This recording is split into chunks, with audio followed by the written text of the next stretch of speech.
এবার সমস্যাটা এখন আন্তঃরাষ্ট্র বলা যায় না, কারণ ওটা তো রাষ্ট্র ইনভলভ না, ওখানে ইনভলভ হচ্ছে একটা রেবেল গ্রুপ। ড্রেজিংও করতে পারে না, বললো যে ড্রেজিং করতে গেছে, ওখান থেকে ফায়ারিং করে। এই রায়টা আসার পরে এটা দেখতে হবে যে বিএসএফ খতিয়ানে হচ্ছে না আরএস খতিয়ানে। ওই আমাদের পরিবেশ মন্ত্রণালয় থেকে শুধুমাত্র ফাইন করা হয়। আমি বলে শুধু ফাইন করলে হবে না, একটা দুইটা করে বন্ধ করে বছরের পর বছর তারা ফাইন দিয়ে 2 লক্ষ 4 লক্ষ টাকা ফাইন দিতে তো কোনো অসুবিধা নেই। সিদ্ধান্ত আমরা এখনো কোর্টের, হাইকোর্টের একটা রায় আছে, যে রায়ের পরিপ্রেক্ষিতে কিছু অ্যাকশন নেব, কিন্তু রায়টি এখনো আমাদের হাতে আসেনি। সেই রায়ের কিছু বিষয়গুলো আমরা আলোচনা করছিলাম এবং রায় চিন্তা করে যে কি কি হতে পারে।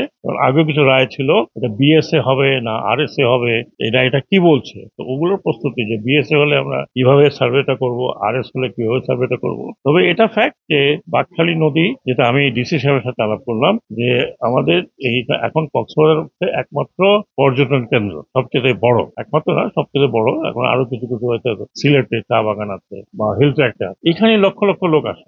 আগামী সেপ্টেম্বর থেকেই অনেক লোক আসবে, যে জন্য এতগুলো হোটেল তৈরি আছে। কয়েকটা জিনিস আমরা আলোচনা করেছি, সেটার মধ্যে হচ্ছে যে এই রায়টা আসার পরে এটা দেখতে হবে যে বিএস খতিয়ানে হচ্ছে না আরএস খতিয়ানে। এবং অনেক জায়গায় দেখা যাচ্ছে যে বিএস খতিয়ান আরএস খতিয়ান বাইরে থেকে, এবং যেগুলো আমি গতবার দেখলাম সেখানে অনেকগুলো স্থাপনা আছে যেগুলো সরকারি, যেমন রাস্তাটা এখন আরএস করলে পরে দেখা যাবে যে রাস্তা থেকে, আবার বিএস করলে দেখা যাবে যে রাস্তা থেকে নাই। সেই জায়গাতে আমরা কি করতে পারি, ভোটের রায় যদি আরএস হয় তাহলে সেখানে ফ্লেক্সিবিলিটি আছে কিনা, আরএস বিএস মিলিয়ে। আরএস করতে গেলে অনেক সময় দেখা যাবে যে একবারে সরকারি বিল্ডিং টিল্ডিং হয়ে গেছে। আরএস মানে অরিজিনাল, যেটা অরিজিনাল নদী তো সবগুলো আমাদের দেশে শিফট করে। দ্বিতীয়, বাকখালী নদীটা যেহেতু সিজনাল, মানে এটার পানিটা আসতেছে পাহাড়ে পাহাড়ে পানি, আমাদের দেশি পাহাড়ে বর্ষার সময় তো পানি বেশি থাকে, শীতের সময় কম থাকে। এর মধ্যে একটা প্রবলেম আমাদের সাথে আলোচনা করলাম, সেটা হচ্ছে রাবার ড্যামটার কারণে সেটা ওই ড্রেজিং করতে হবে। বাকখালীর মুখটাও আমাকে ডিসি সাহেব বলেন এখানেও একটু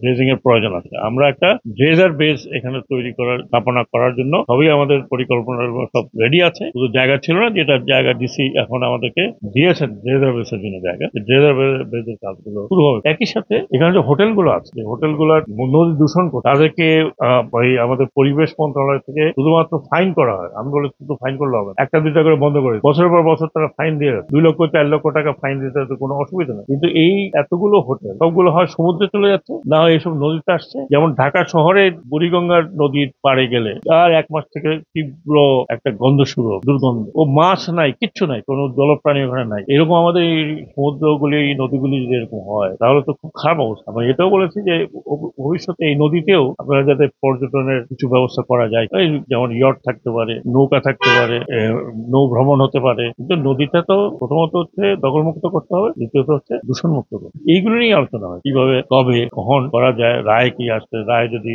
স্পেসিফিক থাকে ভালো, না হলে ক্লিয়ার ভ্যাকেন্সি চাইতে হবে ইত্যাদি। একসাথে বসেই কাজ করতে হবে। বিআইডব্লিউটি এর হয়তো একটা আছে, সেটা দেখতে হবে। এখন জেলা প্রশাসক যদি আলাদা থাকে তাহলে যে রায়টা আসছে সেই রায়ের আলোকে দেখতে হবে। এখানে জেলা প্রশাসকের এক লিস্ট বা বিআইডব্লিউটি এর এক লিস্ট, ওটা হবে না, লিস্ট একটাই হবে, রায়ের আলোক। এটাই আলোচনা হয়েছে। নদী বন্ধ তো এটা তো অলরেডি ডিক্লেয়ার নদী বন্ধ, ডিক্লেয়ার। এখন ড্রেজিং করার যেটুকু প্রয়োজন সেটা ড্রেজিং এই শুকনো মৌসুমে আমরা শুরু করবো। আমি দেখলাম এটা নাফ নদী, কারণ নাফ নদী নিয়ে আমরা বিআইডব্লিউটিসি, সরি বন্দর, আমাদের যে ল্যান্ড পোর্ট, এখানে আমাদের টেকনাফে ল্যান্ড পোর্ট আছে, যেটা ল্যান্ড পোর্ট নদী দিয়েই চলাফেরা করতে হয়। সেখানে আমি যখন গতবার গেছিলাম তখন এই কথা বলা বন্ধ ছিল প্রায়, কারণ আরাকান আর্মি এগুলো করতে ধরে নিয়ে যায়, আবার টাকা পয়সা নিয়ে আবার ওখানে মালপত্র থাকলে কিছু নিয়ে যায়। তো সেটা একটা বড় সমস্যা আমাদের হয়েছে।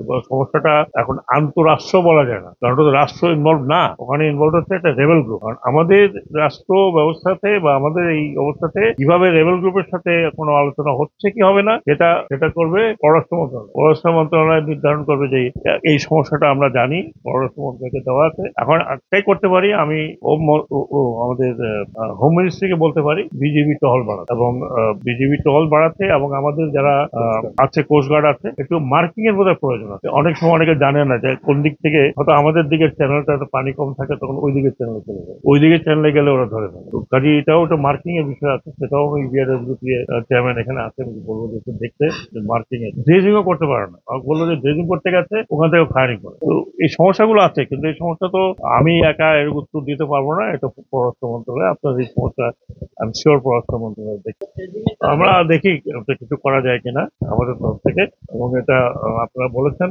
আমি নোট নিয়ে যাচ্ছি। আমরা আন্তমন্ত্রণালয়ে আলোচনা করে দেখি কি করা যায়। কিছু ডিমার্কেশন হচ্ছে, কিছু হয়নি। কিছু ডিমার্কেশন হচ্ছে, অনেকদিন থেকে তো এই ডিমার্কেশন চলছে। আর কিছু হয়নি। এখন আবার যে আরএস, যেটা বললাম, মামলাটা দেখলে আমরা বুঝতে পারবো যে আরএস বিএস কোন খতিয়ান, কোনটা জনগণের জন্য সুবিধা হয়, কোনটা বিআইডব্লিউটি এর জন্য, নদীর জন্য সুবিধা। বিআইডব্লিউটি মানে নদীর জন্য সুবিধা হয়। ওটা আমরা দেখে যদি রিপিলারিং করতে হয়, ওগুলো প্রায় তৈরি আছে, ওগুলো করতে হলে ওগুলো জেলা প্রশাসক মহোদয় এটা করবেন, এবং আমি জেলা প্রশাসক অনুরোধ রাখছি যত তাড়াতাড়ি সম্ভব এটা করবেন। পূর্ণাঙ্গ রায় পেলে তখন ড্রাইভিং অংশ আর অক্ষাংশ নিয়ে করবো, না আপনার যেখানে আরএস আর বিএস খতিয়ানের মধ্যে সেভাবে করবো, এটা এই মুহূর্তে তো আমি বলতে পারবো না। আমি তো এখন পর্যন্ত আমরা তো পাইনি, বেলা রিপ্রেজেন্টেটিভ ছিল, তাদেরকে বলে পূর্ণাঙ্গ রায়টা যেন যত তাড়াতাড়ি সম্ভব